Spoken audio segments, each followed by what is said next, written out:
Welcome to a special segment, If the Shoe Fits. I'm Grant Cohn, that's Rob Schuh, and we're going to be talking Niners. You've never met Rob Schuh before. He's never called in on the Cohn Zone, the Cohn phone, but he's been emailing me, and he's very bright. He's very interesting. So before we get into the Niner topics, Rob, why don't you introduce yourself and explain who you are and what the Niners mean to you?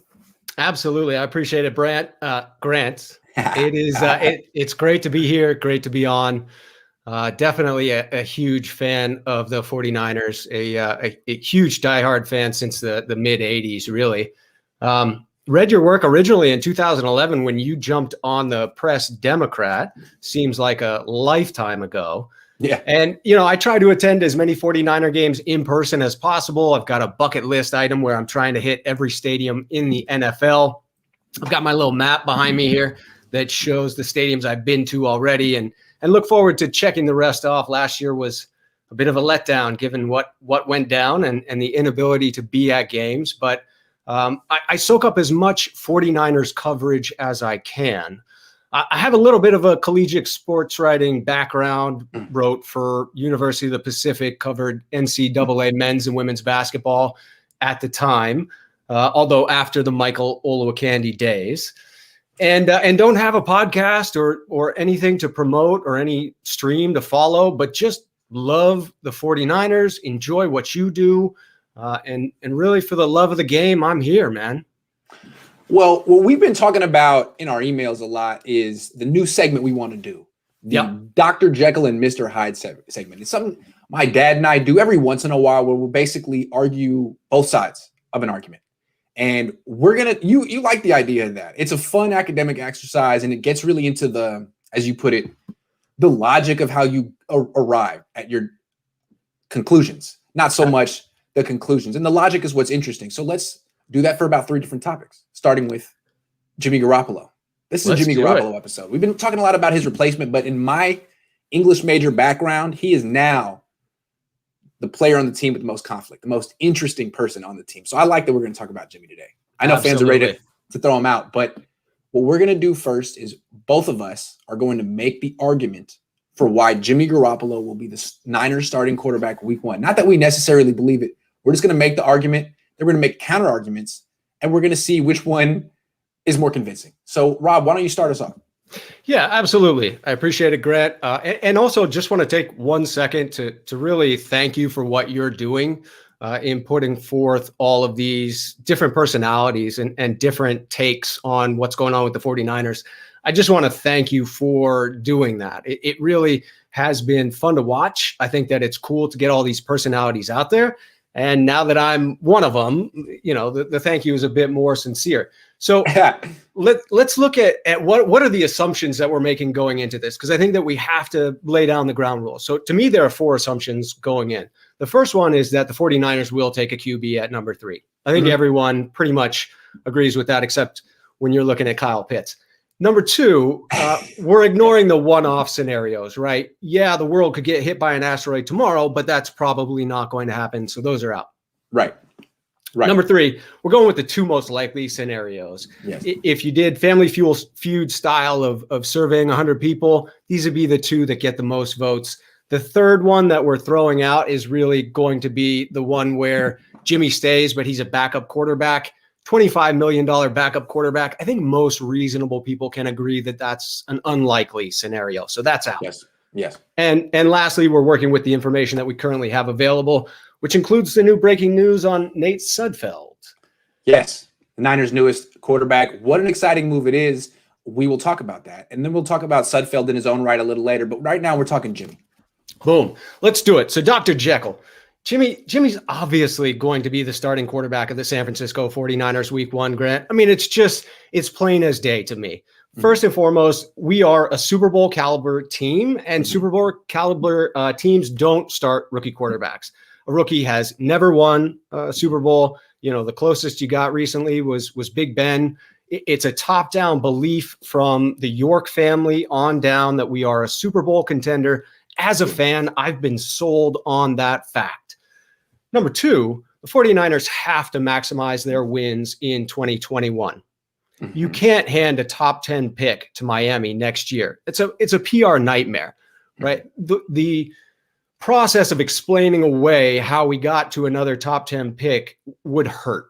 Yeah, that would be a big ego bruise for the entire organization. And so they don't have to that maximize pick. the wins. And they don't have that pick. It's gone. So they don't. Yeah, that'd be tough. Well, that's what I mean. The pick that they've given away can't be a top 10 pick. Exactly. Yep. And number 3, Jimmy's the best, obviously the best chance at winning early in 2021. Jimmy knows the offense. It's going to take the rookie a year to learn the offense. We've always heard that this is the Shanahan offense. It takes a full year to get it. It's going to take the rookie a while to get it. So we need Jimmy in there. With an impacted offseason, it's just that much harder, right? We're talking about potentially some virtual activities. Some of it's in person. It sure sounds like it's going to be impacted in some way, and that's not good for a rookie. And if Jimmy struggles, you can always fall back on the rookie. If you start Jimmy week 1, and that's what we're talking about here is week 1, you can start the rookie week 2, week 3, and so on and so forth. If you start the rookie week 1 and he struggles, you're in for a rough season. Oh, yeah. Right? Yeah. And lastly, fourth point, starting in week 1 is the best case for Jimmy as well. It's the best way for Jimmy to reestablish his own value as a starting quarterback within the league and earn himself a starting role on another team, right? We know that this relationship is coming to a close. You can feel about that how you will, but you got to set Jimmy up for success. And so Jimmy should want to be the quarterback here in week 1, as opposed to getting traded prior to that. Sure. And then lastly, it's the best development for the rookie as well, in my mind, right? You give him the Patrick Mahomes, Aaron Rodgers treatment. You allow him to learn the system completely before throwing him to the Wolves. And really the Sudfeld news, that's just a camp body. It's just a 1-year deal. He's probably not going to make the roster. So in my mind, it doesn't change the fact that Jimmy is for sure locked in, week 1 starter. Yeah, and then there's more points you can make. Like, let's say the 49ers draft Justin Fields or Trey Lance, as the fans want them to, and they pass on Mac Jones, and that's just a smokescreen. Well, Justin Fields, for all of his gifts, coming from a spread offense, he's never played in a pro style. He was at Georgia, but he didn't play at Georgia. Right. It might take him a while to transition to the offense. Also, his strengths are nothing like Jimmy's strengths. He's big, he's fast, he's a strong arm, he can throw down the field. But his weaknesses are Jimmy's weaknesses. The inability to find the open guy quickly, the inability to read defenses quickly, and it leads to you holding the ball. So there could be a transition for Fields. And then, of course, for Lance, he only completed like 200 throws in college. So if that's the way the Niners want to go, and they want to go with the high upside project, then that's all the more reason to keep Jimmy Garoppolo, because those guys aren't even ready. Absolutely. Those guys are going to need a considerable portion of the season in order to get to where they could step in, again, on a Super Bowl caliber team, as we're constantly reminded. No question. Absolutely. They got to win now, and those guys probably aren't ready to execute this particular pro style offense the way Kyle wants it, because they haven't done it before. Right. They really haven't. So should we argue the other side? Yeah, let's do it. Let's flip the script. Completely forget what we just said there. Mr. Hyde. Grant, let's be real here. Let's be real. Keep it real. Talk real. Yeah. The 49ers just gave up 2 additional first-round picks to draft the future of the franchise. Yeah. He's starting week 1, and Jimmy's gone. It's just the reality of it, right? Yeah. You gave up too much for the rookie not to start in week 1. It's just the facts. The pressure is there. You mortgage the farm. He has to start. He needs the experience, right? Mm-hmm. Mm-hmm. Secondly, QBs drafted in the top 3 historically have almost all played at some point in year 1. I went back over the last 21 years, right? And looked at the various ones taken in the top 3, 1, 2, or 3. And in the last 21 years, all of them except for one have started at least one game in their. Was it Carson Palmer who didn't start? It was indeed Carson Palmer, sir. Yes, indeed. Bengals did it right and then messed up that relationship. That's talent.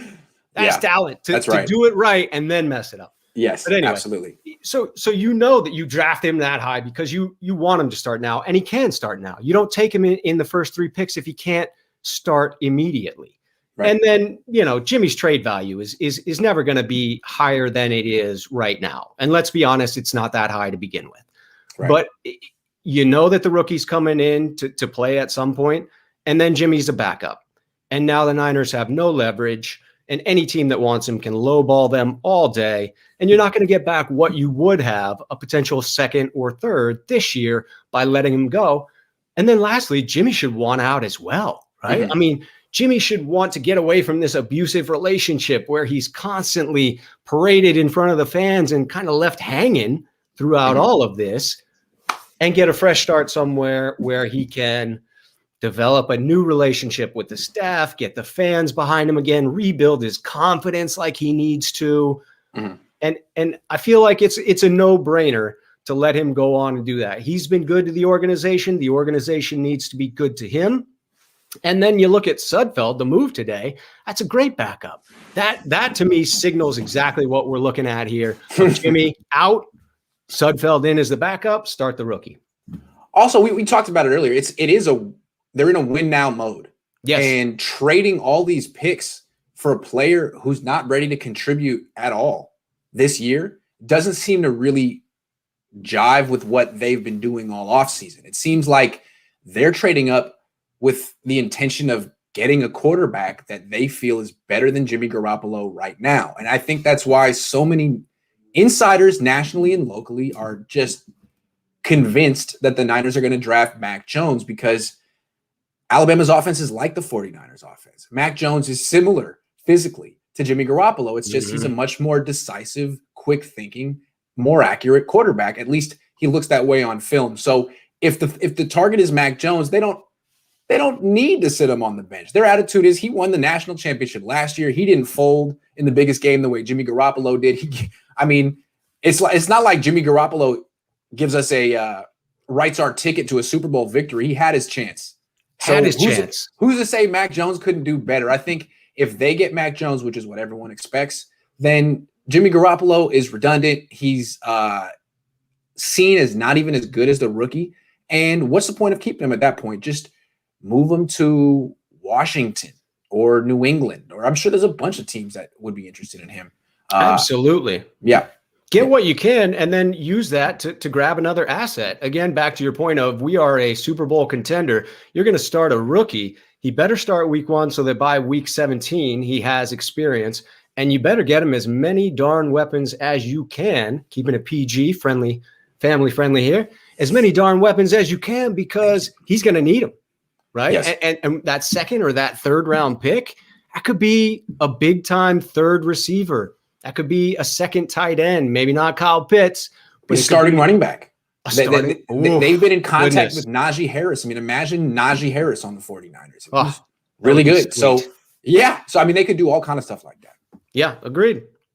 Michael says, do you see the Niners pulling a move out of left field and drafting Sewell? You see how good he's a fit for Kyle's run scheme? Kyle can run that. I think we may have a difference of opinion on a certain right tackle for the San Francisco 49ers. I'm open-minded.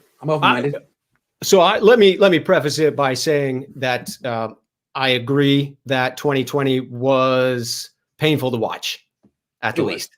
It was. It really was. But I see the potential there. And so I think that, to me, if you're going to invest in the offensive line early, I'm definitely going guard with the idea of shifting to center. I think in my mind, you're attempting to find Alex Mack's replacement with the idea that he's a bridge to whomever you're grooming. Makes sense. And, if you could give McGlinchey one more chance, if he doesn't improve this year, bounce back, you can handle it next year.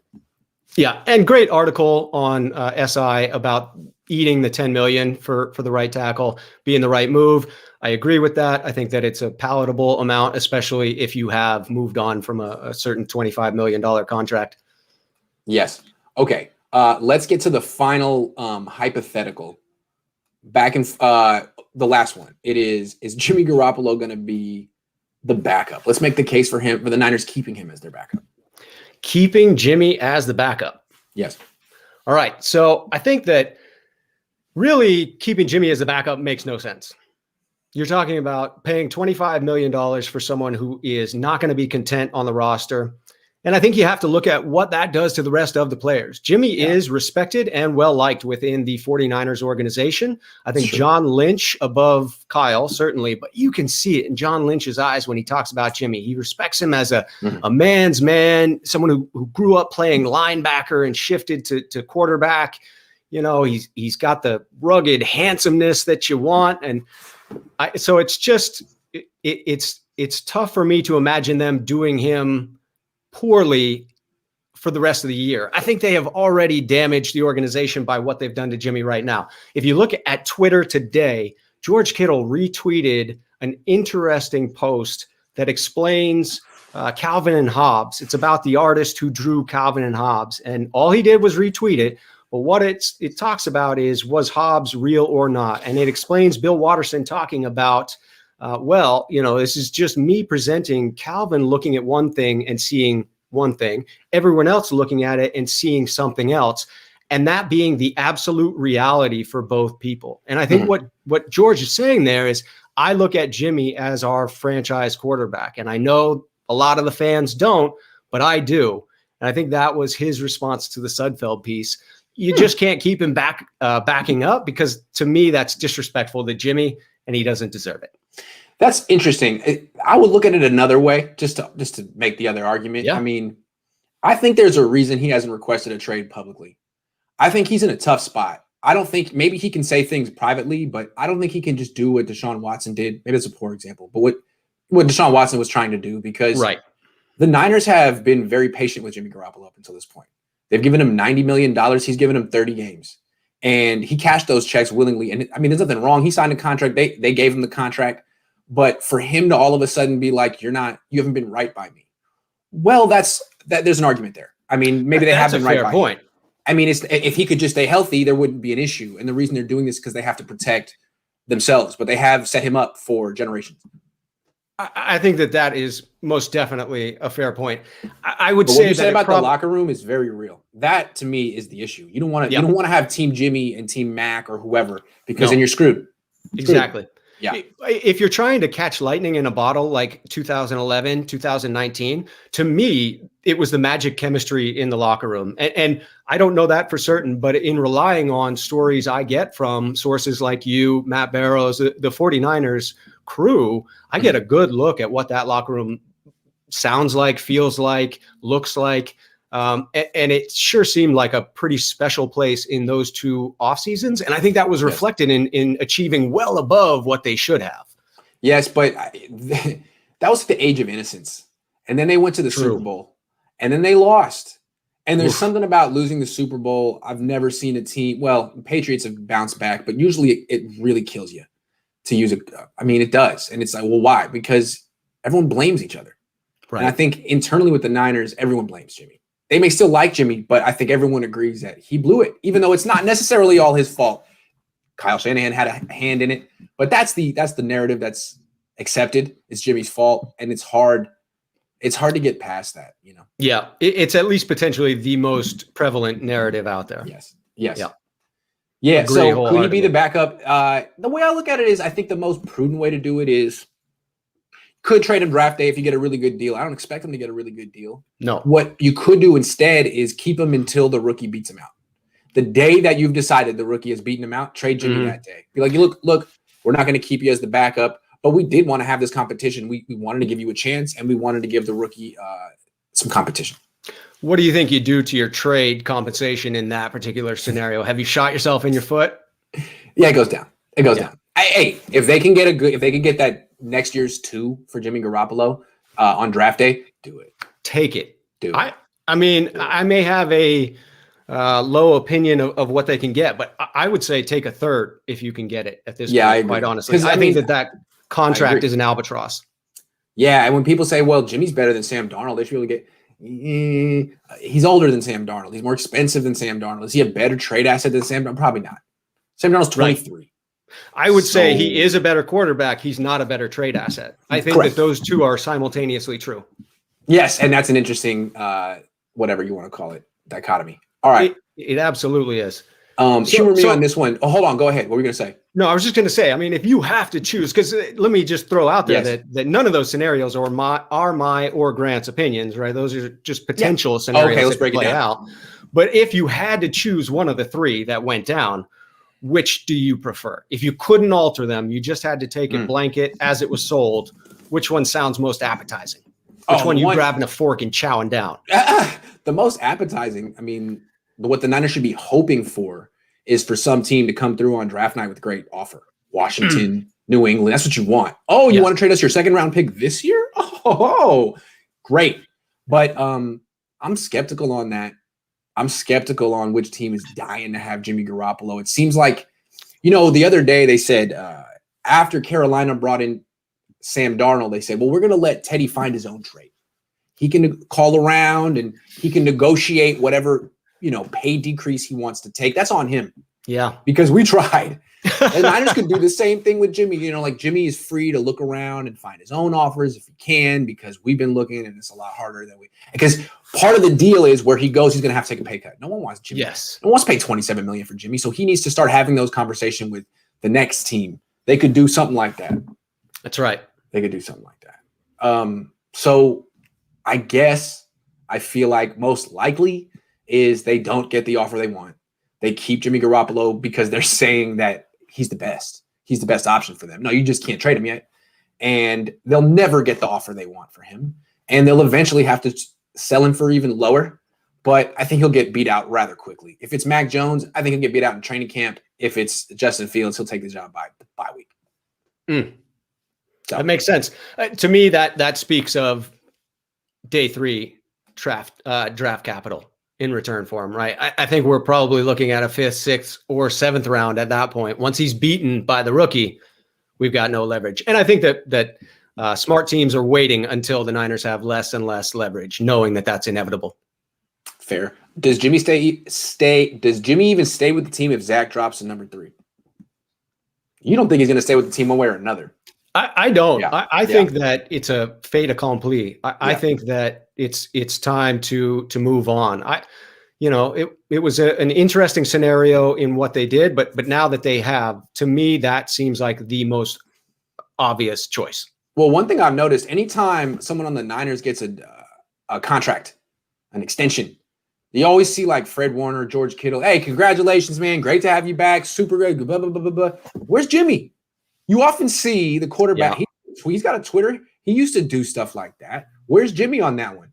And then also last year, he organized a whole offseason thing. I forget where it was. Where's Jimmy on that? Other teams are doing that. It almost feels like behind closed doors, they've already said, look, I'm out of here on draft night, right? Like, I'll just be quiet and you guys say what you want to say, and then you'll just take care of me on draft night, right? All right, I'll be quiet. All right, but I'm not going to pretend like I'm still on the 49ers. That's what it seems like. And, after you hear Kyle say that Jimmy was a bit irritated, and rightfully so, I think that makes sense, right? I think that from Jimmy's perspective, simply by not putting anything negative out there, he's doing the right thing by the organization, and he's just staying quiet until something does happen and he's moved along. And I wish him the best. Like I said, I am a huge diehard 49er fan. If Jimmy is still here, I'm behind him 1,000%. I just don't think that's the most likely scenario. Also, he's upholding his own professional standard. I mean, if you request a trade as the franchise quarterback captain of a team, people look at you differently. Like, you're a me guy. You're a diva. Right. And he's never been that guy. He's always been a team guy. He's always been the kind of guy who's okay throwing 7 passes in a game, and it's kind of his brand. Yeah. So he's staying on brand, and I guess he's got Don Yee as his agent. That's Tom Brady's dude. So they should be able to handle this behind closed doors and get him out of there. I would agree. Yeah. I would agree. For me, the toughest thing is, the idea that some of the most compelling pieces of evidence in that discussion point to a different outcome. The Super Bowl or bust of me is start Jimmy. That is the most clear-cut way to win the most number of games. But the idea of maximizing trade value points the other direction. And the idea that top 3 picks often play the entire season, again, seems to indicate that if you're drafting in top 3, if you'd stayed at 12, I think Jimmy would stay. Now that you're at 3, I think it's also, I think there's I get a strong sense just from knowing Kyle and covering him that he thinks Mac Jones is better than Jimmy Garoppolo right now. He watches Mac Jones. He's like, look, he's more decisive. He gets the ball out of his hands quicker right now than Jimmy Garoppolo. I don't care that he's a rookie. He gives us a better chance to win right now than I bet you he would say that because Chris Sims. If you were being honest. Yeah, exactly. Yeah. So okay, let's humor me on this one because I got to write an article about this. Yeah, no. I know we talked about Nate Sudfeld, but for about 2 or 3 minutes, could we just discuss what we think the Niners are thinking here? Because wow, this has got to be the least inspiring signing you could imagine. I mean, real quick, some context. Nate Sudfeld was the dude that the Eagles brought in last year when they were trying to lose, okay? They wanted to get the 6th pick in the draft, and they were winning a game, week 17, with Jalen Hurts playing, and he was playing too well. So they benched him and brought in Nate Sudfeld. He lost because he's so bad. He didn't lose on purpose. He just, is Nate Sudfeld. The head coach lost the team in that moment and got fired. It was a scandal. That's who the Niners signed. So what does this mean? What is going on here? My head just exploded. I really do side with the idea that you have to insulate yourself for the idea that Jimmy's headed out of town. You do, in fact, need a second quarterback. I'm really intrigued by Josh Rosen. I think that could end up being a marriage made in heaven. Me too. I think that he has an odd personality type and Kyle has an odd personality type. And I think they're going to vibe. Good point. Yeah. I just think that in a quarterback room, those two are smart enough and weird enough that they're vibing, right? That they're chopping it up. And I think that's important. It seems to me like the gifted math student who doesn't do his homework because it's too easy and he needs that one teacher who, excites him. That could be Kyle. Yeah, absolutely. There's going to be a reclamation story about it. Exactly. Yes.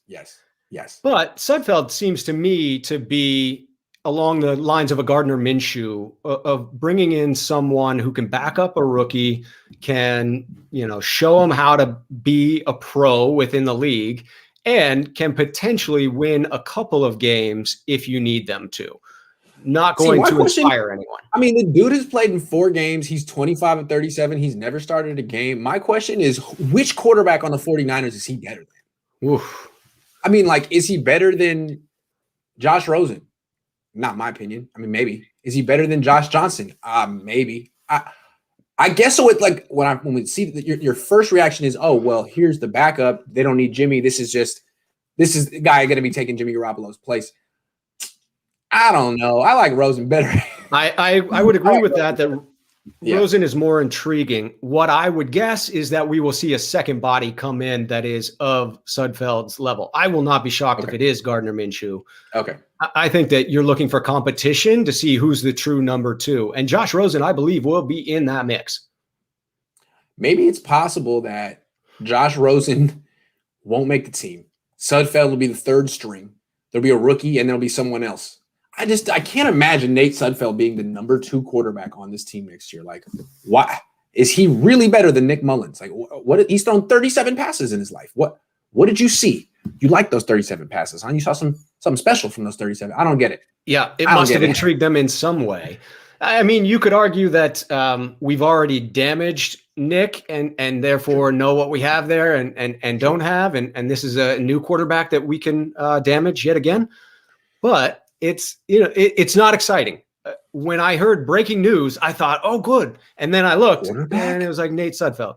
It's about as exciting as taking a shot of Sudafed. Nate Sudafed. I heard it and I was like, man, I got to take a nap. Thank you very much, Nate. I will write this article another time. Need that nap. The world isn't waiting on that one. All right. This isn't a Dr. Jekyll or Mr. Hyde section. This is just us chopping it up. So we don't know who the Niners are going to take. Everyone seems to think they're going to take Mac Jones. We don't know. Whichever he takes, whichever quarterback he decides on, how much confidence you got that he's gonna develop him? How much trust you got? So let me preface it by saying again, huge 49er fan, love Kyle Shanahan. I'm with him 100%. That said, I think it's fair to critique people, and I think Kyle would agree with that. And I think it's a fair critique. I don't know of a young quarterback that Kyle has developed. No. I know of many quarterbacks that under Kyle's tutelage have gone from okay to not so good. So I'm a little concerned that there's an inability there to Right. develop young quarterbacks. The one that he had great success with, Matt Ryan, it was his 8th year in the league. And very much like McGlinchey, Matt Ryan is the CEO when he enters the room. He's a powerful man. He carries his own weight and can be in a toe-to-toe conversation with a guy like Kyle, right? He can stand his own ground. I don't think that's the case with many rookies coming in. So I do fear that we will continue, unless there's an adjustment there, we'll continue to damage young quarterbacks.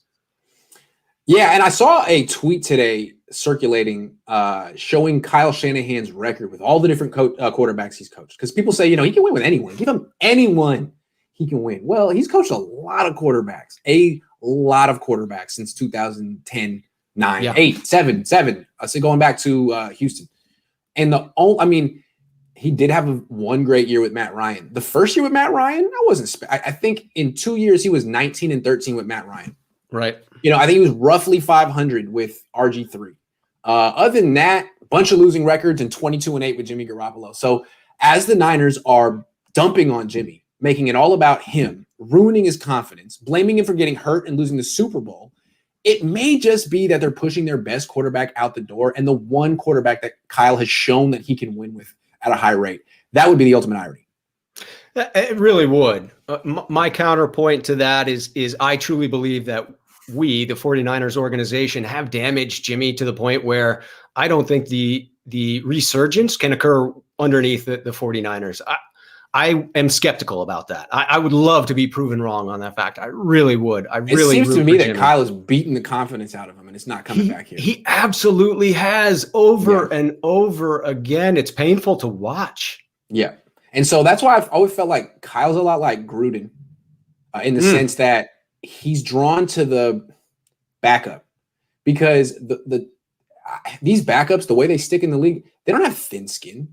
No. They take hard coaching all the time. They're like, whatever it takes, I'll say it. I'll do it. I want to stay in the league. But these guys that are drafted round 1, round 2, they've been told they're special their whole lives. And they get around a guy like Kyle who talks to them the same way he talks to Nick Mullins. And it's like, whoa, wait a second. Bill Belichick didn't talk to me like that. Wait a second, man.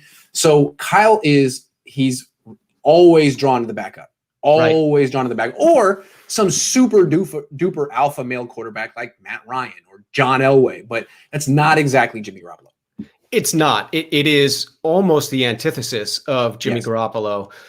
Jimmy has the appearance of that person. Right. And therefore, it almost feels like he should have that level of confidence. Someone as attractive as Jimmy. And, I only say that because my wife tells me it all the time. There's someone with that level of physical attractiveness is usually brimming with confidence. I don't actually get that sense from Jimmy. I think when you watch him at pressers, he gives off a bit of a nervous energy. Almost shy. Shifty. Smiles. Yep. Smiles to deflect. You're right. I think when you saw Kyle's coaching Twitter thing come out that showed him talking to Justin Fields, I think he's very clear about his belief that there is one way to coach and you better be able to handle my coaching. Yeah. I think he needs a rookie that has the right personality type. Yeah, and Mac Jones, he's taken hard coaching from Nick Saban, maybe something to that. I don't know how strenuous the coaching is at Ohio State. And Justin Fields has to know what he's in for, having interacted with Kyle. So I think those two have a good idea of what that coaching would be like. Antonio says, why would we trade the only quarterback who has proven that he can win games under this regime? They can't afford another losing season. Yeah, there's something to that. As I just pointed out, the record is what it is. If the Niners just, brazenly, cavalierly trade him away and assume that a rookie is going to step in and play like a veteran right away, and they're wrong,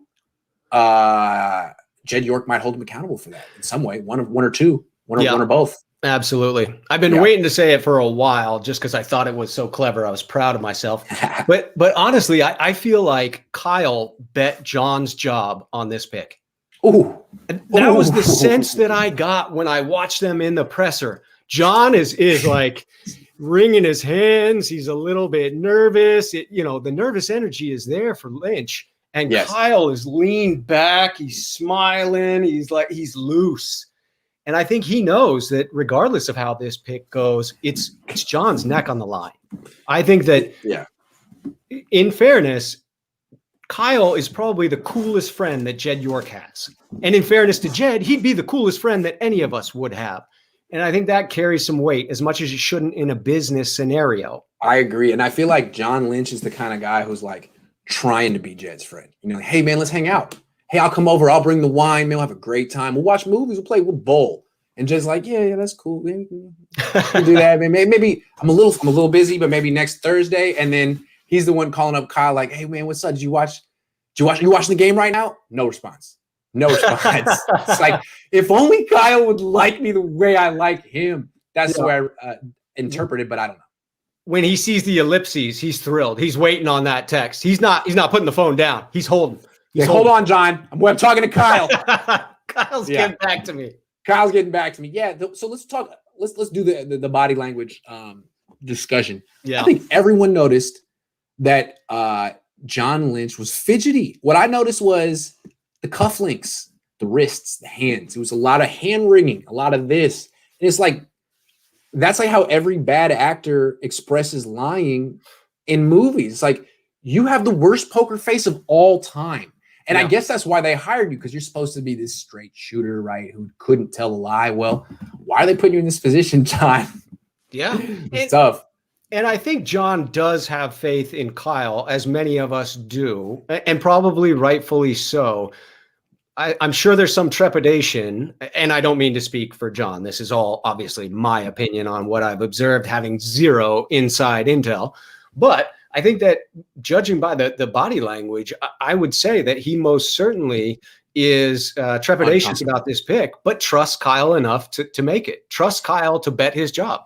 It was either Kyle's call, Jed York's call. One way or another, it's going to be John Lynch's ass if it doesn't work out. So 100%. Yeah. And the only reason I don't think it would have been Jed's, because I've heard you posit that before, and it's a reasonable supposition. I would say the only reason I don't jump on that one is the belief that Kyle's cool factor keeps him above even Jed. And therefore he wouldn't succumb to that request. Right. Jed's not going to come in making demands and ultimatures, when he's It's like when you have a trophy significant other, right? That's why I always compare it to all the leverage. Yes, absolutely. Like your friend who finally gets that girlfriend who's way out of his league, and all of a sudden he's just like, whatever she wants. Oh my God, she called me. I gotta go. I gotta get the laundry. Oh my God, it's like, dead nice, dude. Way to go. Way to totally change. Totally. We're going for sushi tonight. You don't like sushi? I love sushi now. What are you talking about? I love sushi. I don't roll on Shabbat, but you're not Jewish. What do you mean I'm not Jewish? I converted. Johnny Doe said trade Warner Detroit for 7, Pitts 3, quarterback at 7. Ooh, trade Fred Warner for Trey Lance. I'm thinking Fred Warner is going to have a better career. That's risky, man. Yeah, I for many reasons, probably too deep to get into here in this time frame, don't think that the 49ers can afford to let Fred go. I think that they have to ink Fred to a long-term deal. Yeah. To me, I have a lot of reasons behind it. Someday maybe we'll do a show on it, but I think that that's a must in my book. Huge mistake to let him go. Yeah.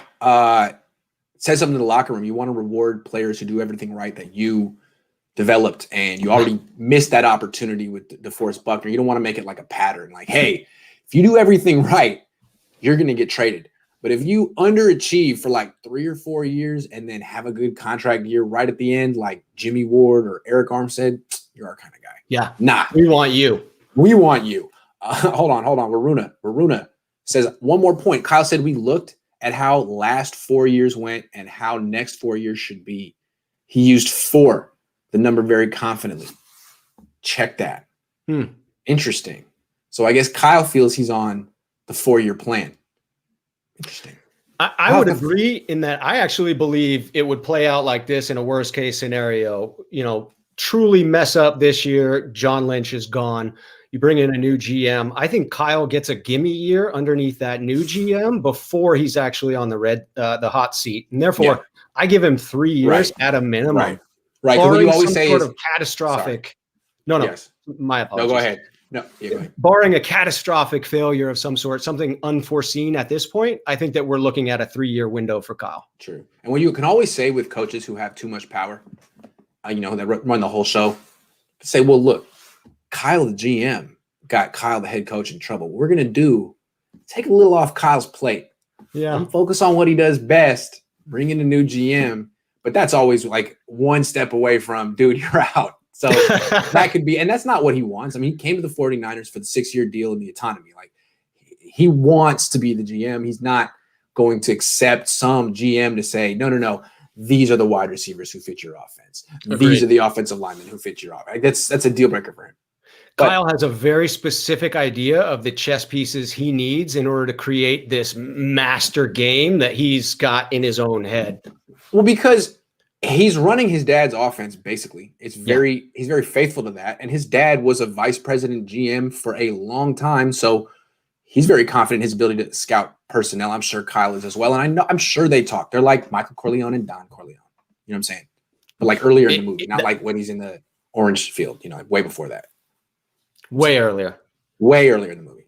All right, last topic, and then we got to go. We jumped around a little bit, but is it unfair to put RG3 level pressure on a rookie quarterback? Because that's what's happening here. It's the RG3 trade over. It's the only other trade that was this big. I mean, Carson Wentz, they didn't give up this much. Jared Goff, they didn't give up this much. 3 1s and a day 2 pick. For RG3 was a second. This one's a third. It's a lot of pressure. You can't just have a good year like RG3 did. You can't have a good 4 years like Jared Goff did. You got to be a hell of a quarterback for like 10 years. That's the pressure. And you got to win the Super Bowl because you're replacing a dude who his only fault was that he's played poorly in the fourth quarter of a Super Bowl. You got to win the Super Bowl. Is that fair? So I have an interesting take on this. I mean, clearly it's not fair to most people. My interesting take is that I actually believe it's a moot point. I actually believe that pressure already exists from Kyle Shanahan. I believe that the only quarterback personality type that can be successful as a rookie underneath Kyle Shanahan already has that I'm a lump of coal pressed down into a diamond type of a hardness to him. Yes. And because of that, I don't think it actually matters how many picks you gave up to get him because Kyle would break a guy before the pressure from the organization would. Right. It's not like Kyle's going to be even more of a stickler because they traded up. Like Kyle's just going to do his thing where he's just a total hard ass because that's who he is. It's his style. And he chalks it up to being, keeping it real, being blunt. Keeping it real. Keeping it real. He believes he's right. And no one can talk him out of it. And I respect him for that. It's what I respect about this move by both of them is it gives us a move to finally judge them on. This is a career defining move. Kyle does have to worry about his legacy in this game coming from his father, who obviously has one that's cemented in stone within the league. I think that this gives us that moment to truly judge, even if it doesn't end up costing him his position and John becomes the sacrificial goat. I still feel that it will be fair for us to judge Kyle's success or failure based on this pick because we all know he made it. So an interesting way to spin this is pressure's on Kyle. The pressure is not on the rookie quarterback. It's Kyle's job if they don't get this right. Kyle wanted to do this. Everyone knows that Kyle's not unsatisfied with Jimmy Garoppolo, even though he's 22-8. Not good enough. 22-8. Okay, man. Well, you're going to run Jimmy Garoppolo out of town. You're going to replace him with a rookie. You better be right because if Jimmy goes back or wherever, if he goes to Washington, that's a hell of a team. If he goes to Washington and wins and your pick that you traded 3 years worth of first round picks for isn't good, then you're not a genius anymore. No. You're a joke and you played yourself. You had a winning quarterback delivered to you. You were ungrateful and you ran him out of town for a downgrade. That's what you'll be remembered for, other than the two losses in the Super Bowl. So Kyle's got to be careful here. Yep. I think that my hope is, regardless of how intelligent Kyle is, there are types of people who believe they know it all and types of people who, regardless of how brilliant they may be, are open to new ways of thinking and an introduction of something they may not be thinking of. And I don't know Kyle well enough to say he fits one category or the other. And therefore, my hope is that he's got someone who's willing to tell him and that he's willing to listen. Because as someone who has coached coaches before, not in any type of a sports scenario. I believe that it is a coach's job to be able to tailor your coaching style to the individual, and not the individual needing to only be able to take one particular coaching style. Ooh, did I lose you? I'll keep it going here. The show must go on, Grant. I'm going to assume that I am live and that it is your picture that is frozen there. So I would say that, is Kellen Mond a reach at pick 3? Let me jump into that. That is definitely a reach. But I would say if I were Grant, no, you go for who you want. Well, hello, sir. I'm back. Yes, sir. I tried to keep it going. You know, the show must go on. So when it goes dark, you can start rambling. My computer died again, which is what it does every day now. I really like that. And now I'm back on my phone. So let's talk. Yeah. I mean, so where were we at on that one? And I'll jump back into it. I said basically the pressure's on Kyle. The pressure is not on the rookie. Kyle made this move up. The rookie didn't decide he's worth 3 first-round picks. Kyle has to be right. He's running Jimmy Garoppolo out of town. He's bringing in the replacement. Be right about it. Otherwise, people are going to make fun of you. Yeah, I think that's fair. I wonder if Kyle cares if anyone makes fun of him. I suspect not. I admire him for that. I don't think that I could be immune to getting made fun of. I'm going to go through and read the comments after this and just cry for a little bit, right? I'm going to be like, oh my God. No, so I think you're right that it's certainly a move we will judge him by. It's certainly a career-defining type of a move. It is definitely a legacy-defining type of a move. And I respect the fact that nowadays we seem to be talking more and more. Players and coaches seem to be honest about that legacy conversation. If you read a recent article about Carmelo Anthony on the Blazers talking about concern for his legacy once he leaves, it's a very genuine, open dialogue about the importance of, yes, you played in the league or coached in the league for X number of years, but then when you step away, all you have left is that legacy. Yeah. He should really be thinking about his legacy and his reputation, because honestly, I mean, for a guy who's lost 2 Super Bowls, and a guy who has had 3 losing seasons in 4 years, he's still considered a genius. So if he doesn't figure this out, things could change for him. My computer is making really weird noises. I think I got to figure this out. This has been a really good show, though. I appreciate you doing this. You were terrific, man. Thanks so much. Hold on. Yeah, absolutely, man. $10 donation, so I don't want to have them waste their money. Answer real quick, and then we'll go. Jump in. Joel says draft Fields round 1 and draft Tylan Wallace from Oklahoma State round 3 to replace wide receiver Bourne and get OBJ from the Browns. Somehow, our passing game and offense will be nice and more lethal. Hey, man, if they can pull that off, I'll give them an A+ for the offseason. Joel, thank you. That would be fantastic. I would love to have OBJ on a Kyle Shanahan offense. I think that would be electric to watch. Okay. Yeah, absolutely. So my computer's dead. I'm going to have to go fix this. Thank you very much, Rob. Thank you very much for watching. We'll be back another time, and I'm going to be back in about an hour if I can figure out how to fix my computer with Jesse Naylor. So thank you, everyone. A pleasure. Pleasure.